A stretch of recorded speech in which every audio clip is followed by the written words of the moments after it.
ఒక్కొక్క అంశాన్ని ఒక్కొక్క కోణంలో నుంచి చూస్తూ ఉన్నప్పుడు ఎదురయ్యేటటువంటిదే విచిత్రం. ఇప్పుడు మొన్న కడప జిల్లాలో మాధవిరెడ్డి ఎవరైతే ఎమ్మెల్యేకి వ్యతిరేకంగా తెలుగుదేశం పార్టీకి సంబంధించినటువంటి వాళ్ళు ఆందోళన చేశారు. మేము 40 ఏళ్ల నుంచి పనిచేస్తున్నాం, వీళ్ళేమో వచ్చి మధ్యలో ఇప్పుడు మమ్మల్ని వేధిస్తున్నారు, అవమానిస్తున్నారు, తెలుగుదేశంలోనే మమ్మల్ని పట్టించుకోవట్లేదని కొంతమంది మహిళలు ఆందోళన చేశారు. ఆ వీడియో ఆటోమేటిక్గా వైరల్ అవుతాయి, అది సోషల్ మీడియాలో పెట్టినా ఎక్కడ పెట్టినా సరే. ఆ వీడియో వైరల్ చేశారంటూ కంప్లైంట్ ఇచ్చారని ఇప్పుడు అంజాద్ ఖాన్ పిఏని అరెస్ట్ చేశారు. ఇంతకుముందు మాజీ డిప్యూటీ సీఎం, అక్కడ మాజీ ఎమ్మెల్యే, కడప ఎమ్మెల్యే. బేసిక్గా ఇందులో వైరల్ చేసేదేంటి నాకు అర్థం కాలేదు. వాళ్ళు చేసింది తప్ప, వీళ్ళు చూడటం తప్ప, వీళ్ళ కార్యకర్తలకు పంపించుకోవడం తప్ప. వైసీపీ వాళ్ళు పంపించుకునేది వైసీపీ వాళ్ళకే పంపించుకుంటారు, తెలుగుదేశానికి వ్యతిరేకంగానే పంపించుకుంటారు. తెలుగుదేశంలో తేడా మాట్లాడినటువంటిది అవతల ఉన్నటువంటి వాళ్ళు, దాన్ని కూడా కేసు పెడతారా?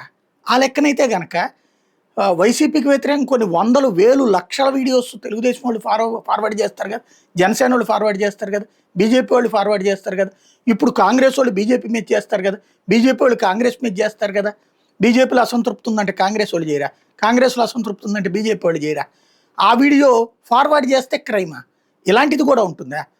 ఒకప్పుడు ఇట్లాగే దాని పేరేంటిది, మన గన్నవరం ఎయిర్పోర్ట్లో ఒక అధికారి, అప్పుడు ఉన్నటువంటి ఒక ఐఏఎస్ అధికారికి సంబంధించినటువంటి భార్య బంగారం తీసుకొస్తే దాన్ని పట్టుకుంటే వదిలించేశారు అంటూ ఏదో ఒకటి వైరల్ చేశారు. దాంట్లో వచ్చినటువంటి ఆ వాట్సాప్లో వచ్చిన దాన్ని ఫార్వర్డ్ చేసినందుకు గాను అప్పుడు అంకబాబు గారిని జర్నలిస్ట్ని పట్టుకెళ్తే అది తప్పని చెప్పి అందరం వాదించాం. అదే సందర్భంలో ఏదైతే శంకర్ విలాస్, గుంటూరు శంకర్ విలాస్ ఓనర్ గారు అదేదో లైక్ చేశారని చెప్పేసి ఆవిడని కేసు పెడితే తప్పని వాదించాం అప్పుడు. మరి ఇప్పుడు ఏమైంది? ఎక్కడికి పోతున్నాం మనం? ఏం చేయదలుచుకున్నాం? ఏదన్నా ఫ్యాబ్రికేట్ చేశారంటే ఒక అర్థం ఉంది, అసలు ఏది బూతులు తిట్టారో, దుర్భాషలాడారు అంటే.